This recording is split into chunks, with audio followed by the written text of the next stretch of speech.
Like I think we were talking earlier about my friend Merlin Booty, and I remember a funny story about this. Now I'm sure you've heard me tell this before, but in case you haven't, I'm looking around to see who might not have heard. Sarah might not have heard this story before. Paul, have you told? Do you know who Merlin Booty is? Is this about the barbershop? No, it's not the barbershop. Yeah, she knows Happy Farmer. Yeah, Happy Farmer. That's right. That's what he called himself, Happy Farmer. When I first began to go to the prison, Merlin is who went with me. The two of us went together. And we have these little badges that we wear, volunteer badges. And everybody's got those, right, Paul? You do too, don't you? Yeah, and if you go out there, Jason's got them and Tom's got one. We have to wear these little volunteer badges. And we had Thursday night Bible studies is what we did to begin with. So Merlin would pick me up at my house and drive me out there, and we'd have our Bible study. Then he'd take me home, and then he'd drive back. He lived out south of town, about 7 miles out by Hopeton, kind of. And so on his way home, before he'd drive home, he'd stop at the Jiffy Trip at the little convenience store at the edge of town and get a Coke to, pass the time and drive home. So he stopped and went in the little Jiffy Trip there to buy a Coke to drink on his 7-mile drive. Can't drive 7 miles without a Coke, I guess. But anyway, I probably do the same thing. But anyway, he pulled in there and walked into the store to get a soft drink, and the lady behind the counter saw that badge because he'd forgot to take it off. And she said, "What's that badge there?" And he says, "Oh, well, I'm a volunteer, and we go out to the prison, and we have a Bible study at the prison." And when he said that, this woman got all huffy, and she just took a big breath and puffed up like that kind of. She said, "Well," she said, like that kind of. She said, "I'll tell you what, they're getting what they deserve." That's what she said. And Merlin said, "Now see, this is the difference. This illustrates the difference between me and him, because I would have not said this, but this is what he said. He said, 'Well, I hope you don't get what you deserve.'" That's what he said. Now, I think that's really funny, and now that I've told that so many times, I might say, but see, that's not the way I would react. But that's the way he reacted. But see, the point is, why did she say that? Well, because she's thinking, well, I may not be perfect, but at least I'm not as bad as those guys in the prison. See, we like to have somebody worse than us that we can point at because it makes us feel better. You know what that's called? That's called justifying yourself.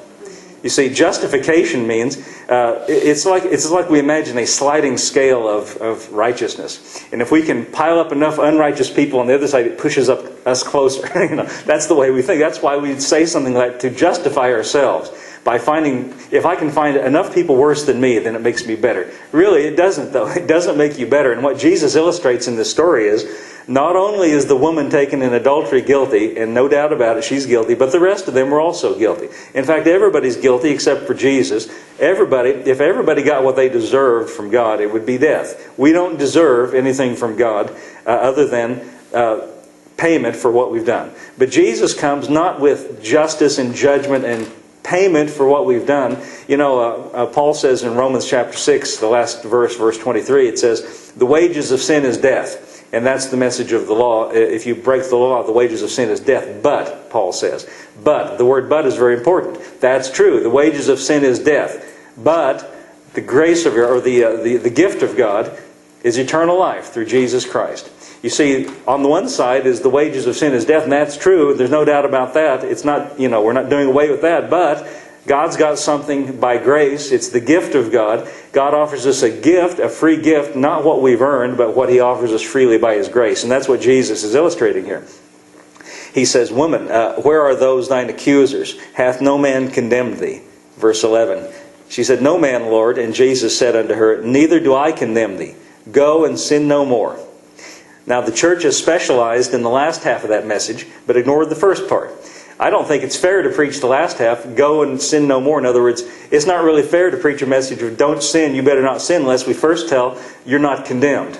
Because the knowledge that you're not condemned gives you the power to live a life free from sin. We need at least, in fairness, I'm speaking of the church in general, in fairness, we need to at least link them together and have both, I don't really think it's fair to just have one half of it.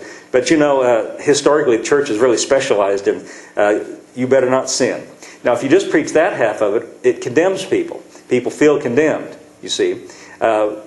Jesus said, "Neither do I condemn thee." Now, that's a good message right there. Jesus had the right to condemn her. He had the power to condemn her. He would have been just to condemn her. But He says, "Neither do I condemn thee." And that's a message to you and me as well, who, as we've learned from the story, we are also guilty. But Jesus' message to us says, "I don't condemn you." Isn't that good? I don't condemn you. You need to know that. You know, in times of crisis in life, the first thing that pops into our mind is, maybe, what did I do to deserve this? I don't know if you've ever noticed that or not. What did I do to deserve this? Maybe, and we start looking back at our life, maybe I did something. And listen, if you start doing that, you're going to find something. Sure, you've done some things wrong. I have. Everybody has. That's the point we were just making. Paul says all have sinned and fallen short of the glory of God. If you start that kind of an examination, what have I done wrong? Well, you don't have to go back very far. I won't. I'm speaking. You don't have to go very far. You don't have to look. It's not going to take you all night to figure out some things you've done wrong. And if that's all you look at, then you're going to feel condemned, because you need to add something else to the equation, which is Jesus. And what he says here is, neither do I condemn thee. And though we can find things we've done wrong, and though we might deserve God's punishment, Jesus didn't come to bring us God's punishment. He came to take God's punishment on our behalf and to give us grace. Neither do I condemn thee. And then he says, go and sin no more. Now this half of it, this part of it, go and sin no more. He's going to elaborate on that a little further in the chapter, because there's a little more to it than that, and so he elaborates. If he didn't elaborate, if there weren't more to it, then he wouldn't have to elaborate on it. Now we saw everything in the video just now in between here, but I want to skip over to where he elaborates on this, and skip with me, for the sake of time, over to the next section I want to deal with in verse 30. Verse 30, as he spoke these words, many believed on him. As he spoke these words, many believed on him. And now he's speaking to people who believe on him. So I think, though he spoke these words historically 2,000 years ago to people standing around in his midst, we also believe on him, so over their shoulders, we might say, we're receiving what he has to say to us as well. Verse 31, then said Jesus to those Jews which believed on him, including us, we also believe on him, if you continue in my word, then you are my disciples indeed. Indeed means in reality. If you continue in my word, then you are my disciples indeed, or in reality. Verse 32, and you shall know the truth, and the truth shall make you free. So first of all, we see that the goal of what Jesus wants for us is to be free. He doesn't want puppets. He doesn't want slaves. Now, we serve him freely. We serve him because we choose to serve him. But you know what? Jesus won't make you serve him. Jesus won't make you do anything. He wants you to be free. Did everybody hear that? He wants you to be free. His intent is that you be free and that you do what you do because you choose to. Not because you're afraid not to, but because you choose to. He wants you to love him because you choose to love him. We're told in the scripture, John, who wrote this, also wrote an epistle, and he said, we love him because he first loved us. You see, he wants us to be free. And listen, unless you're really free, then love is not love. Love is not love if it's compelled. If it's compelled by fear, it's not really love. It's like a man who's a bully, and he takes a gun and puts it to his wife's head and says, now do you love me? yeah, oh yeah, sure, See, it's not like Jesus doesn't want to threaten us and say, you better love me or else. He makes us free. He wants us to be free so that we do what we do because we choose to. Now, this is really an important point that we need to consider in our Christian lives. He's not going to overpower you and make you do right in your life. You're going to have to choose day by day, hour by hour, moment by moment. Because you're free, you can choose to do the right thing or not. But I encourage you to do the right thing. See, in life, we're confronted with lots of choices in life. Anybody ever found that out?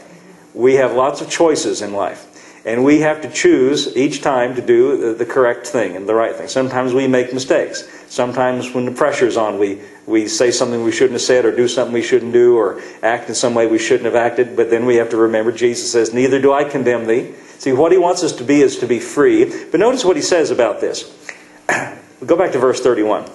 Notice the progression of events leading to this freedom. If you continue in my word, that's number one.